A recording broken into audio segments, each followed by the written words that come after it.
বন্ধুরা, একই দুর্ঘটনার পুনরাবৃত্তি ঘটল। দৌলতদিয়ার 7 নম্বর ফেরিঘাটে আবারও একটি যাত্রীবাহী বাস ডুবে গেছে। আপনারা জানেন, এর আগে একটি বাস ডুবে 26 জনের প্রাণহানির ঘটনা ঘটে। সেই একই ঘটনা আজকে আবার ঠিক কিছুক্ষণ আগে ঘটেছে দৌলতদিয়ার 7 নম্বর ফেরিঘাটে। এখানে এই যে ফেরি, করবি ফেরি, এই ফেরি তে উঠে যায় একটি বাস, এসবি পরিবহনের একটি যাত্রীবাহী বাস। বাসটি কুষ্টিয়া থেকে আসে এবং কুষ্টিয়া থেকে আসার পরে এই বাসটি এই ফেরিতে উঠে যায় এবং ফেরিতে উঠে যাওয়ার পরেই এই যে ফেরির যে ডালা, এই ফেরির ডালা ভেঙে ঠিক এই জায়গা দিয়ে, আপনারা দেখতে পাচ্ছেন ক্যামেরার সাহায্যে, ঠিক এই যে এই জায়গা দিয়েই, এই যে ডালা ভেঙে এই জায়গা দিয়েই বাসটি নদীতে পড়ে গেছে। আপনারা দেখতে পাচ্ছেন এই যে ডালা, এই ডালাটি ভেঙে নদীতে ঠিক এই জায়গাটিতে এই মুহূর্তে বাস রয়েছে। আপনারা দেখতে পাচ্ছেন এর মধ্যে উদ্ধারকারী জাহাজ হামজা এখানে চলে এসেছে, এবং ফায়ার সার্ভিস, কোস্টগার্ড এবং বিআরডব্লিউটি এর ডুবুর ইউনিট তারা এখানে উদ্ধার কার্যক্রম শুরু করে দিয়েছে। ভাই, বাস কি এখানে আছে? ফায়ার সার্ভিসের যারা ডুবুর ইউনিটের সদস্যরা আছেন তারা বলছেন যে বাসটি এখনো পর্যন্ত এখানেই আছে।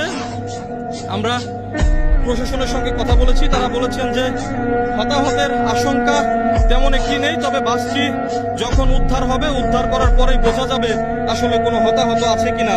আপনারা জানেন গত 25শে মার্চ এরকম একটি ঘটনা ঘটে দৌলতদিয়ার 3 নম্বর ফেরিঘাটে একটি বাস ডুবে যায় এবং সেই ঘটনায় 26 জনের প্রাণহানির ঘটনা ঘটেছিল। আজকেই এই দৌলতদিয়ার এই 7 নম্বর ফেরিঘাটে একই দুর্ঘটনা পুনরাবৃত্তি ঘটলো। এই যে ফেরি করবি, এই ফেরি করবি থেকে যাত্রীবাহী বাসটি নদীতে ডুবে যায় এবং নদীর মধ্যে এখনো বাসটি আছে। আপনারা দেখতে পাচ্ছেন উৎসুক জনতা এখানে ভিড় করেছেন, প্রশাসনের লোকজনও এখানে আছেন। ঠিক এই জায়গাটিতেই বাসটি এখনো পর্যন্ত বাসটি ডুবে আছে। এখানে উদ্ধার তৎপরতা চলছে, উদ্ধার কার্যক্রম চালাচ্ছে। আপনারা দেখতে পাচ্ছেন উদ্ধারকারী জাহাজ হামজা এখানে এসে পৌঁছেছে। দর্শক, এখানে নিরাপত্তা ব্যবস্থা নিয়ে স্থানীয় যারা আছেন তারা ক্ষোভ প্রকাশ করেছেন, কারণ এই যে নিরাপত্তা ব্যবস্থা, এর আগেও এরকম একটি ঘটনা ঘটেছিল দৌলতদিয়ার 3 নম্বর ফেরিঘাটে, সেই একই ঘটনা আবারও ঘটলো।